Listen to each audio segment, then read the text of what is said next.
when it comes to speaking, just because you can speak well doesn't mean you can lead well. So let me read to you as I wrote something for the lovely future humans. Training speaking skills alone doesn't mean a person is leadership material. Actually, it simply means that they can talk their way out of things, sound smart, and fool some people, not the 5D community, mystic, spiritual, mindful, aka steady self-image, aka nervous system, sovereignty, and fluency people. Real leaders know this, and smart ones don't ignore it. So, articulating training can help untrained communication skills, but it won't help untrained regulation skills, emotional immaturity, or maladaptive behavioral patterns. Leadership positions are meant for real leaders, not those who can fake it by speaking well, or at least that's what those who are embodying emotional intelligence and self-leadership are aware of. A leader is someone who can stay steady as themselves under pressure. They differentiate and anchor in ventral energy, even with untrained communication skills. So they might not say things exactly in the specific way, but you'll know who they are. They stand out. In fact, real leaders recognize this because they too know what emotional intelligence and embodied self-leadership is like. So people who can't maintain mental clarity, emotional stability, humility, and connection with others become the downfall of a business, the ones who keep them around, of course. The entire work environment and organization suffer, and true leaders are lost. We talked about 3 leadership truths that are not discussed enough out there, so we're discussing them now. Emotional immaturity in the leadership. What happens? It happens that it doesn't go well. Those with discernment don't ignore this truth. Real leaders choose to regulate themselves and others and to grow, not to seek validation. They bring forth the best in themselves and in others. In fact, we do notice, like a lovely successful entrepreneur states, that mediocre people, or people who are okay with letting mediocrity be, are not really, they're not dangerous. Dan Martell, they're not dangerous. But we know who they are, so, leave it alone, because fake leaders, they seek validation and surround themselves with it. And so mediocre people will surround themselves with the same who actually think that articulation is more important than self-regulation in ventral vagal state, might I add. So fake leaders, they validate each other. They create fear-based environments where potential is suffocated and growth is stifled. They definitely don't have the nervous system to support our life force. So you'll see that in these environments, it's as if the very life force of people is sucked out of them, drained out of them, but it's not an energy vampire dark aura. Nope. It's because of enmeshing and people dysregulating and co-regulating, and so not the feelings contagious. People who don't know how to have a steady self-image and self-regulate will be affected, so they don't have the capacity to maintain their own pizzazz. And so the stagnation and suffering come from dysregulated individuals within the company. They lack self-regulation, as I said before, a steady and strong self-image. So meshing, you'll see that they create different groups, and the ability to anchor ventral energy is not within them. But furthermore, there's this way of bringing together the different maladaptive patterns that they're all used to. So they actively will be, I call it Diego's family from Ice Age. No matter their articulation, they won't resonate with self-leaders, those who regulate under pressure by choice. The sentence that you all know I've been sharing, and if you don't, here it is. I almost reacted.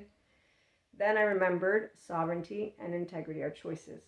So fear-based leadership companies do not fool self-leaders. The fake leaders don't sound smart, they sound arrogant and ignorant. Epistemic laziness and lack of real know-how become clear over time and are a complete turnoff, like within individuals out there besides just work and organizations and even the news everywhere, just anywhere.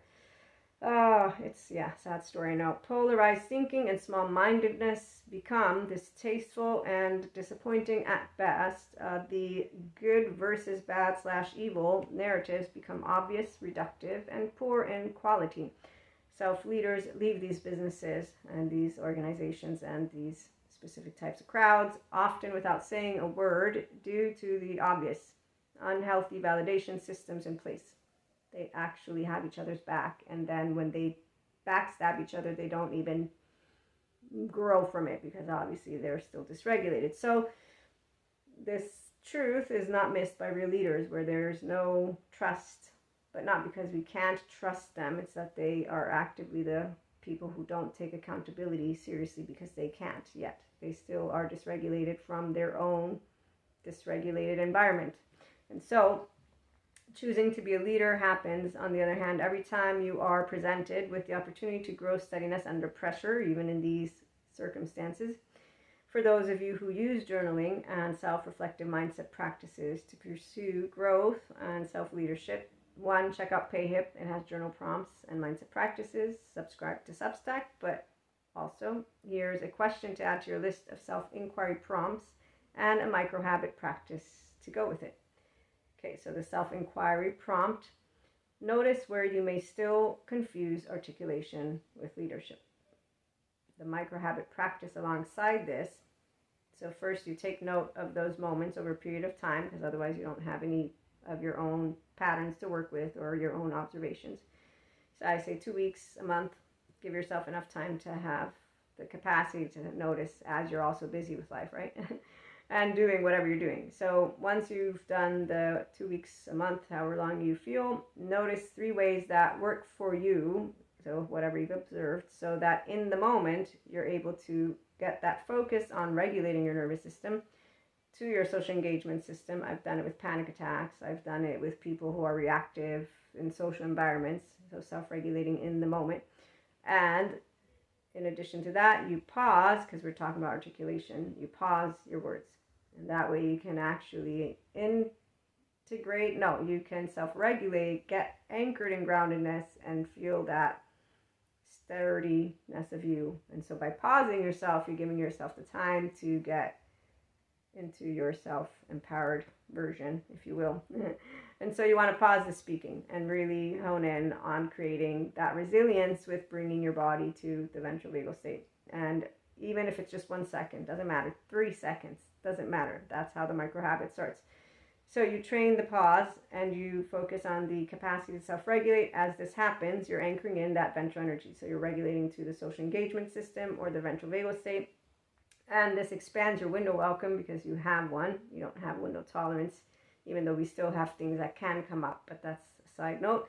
So as you notice, your window welcome strengthens because you're practicing in the moment and in those situations, so things will get easier in time. And that's because you're also using the bright sides of neuroplasticity.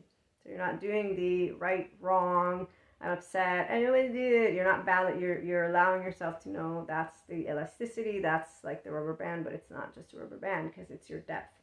And so as you train the pause and self-regulate to a ventral vagal state, you expand this window, you use the bright sides of neuroplasticity. Over time, you'll notice the effects of resilience, the good kind, and eustress. And embodied self-leadership continues to take place as you regulate depth and intensity. Welcome to the flow state. And we'll have more like these for Substack, particularly the free, and then subscribe for the paid. For now, there's like pledges, I think, or something like that. So you should find everything in the description box below. And we'll be back with more in the meantime. Thanks for stopping by, and thanks for being yourself. And thanks for joining us, the 5D Collective. It's really amazing to be here. Have a good one.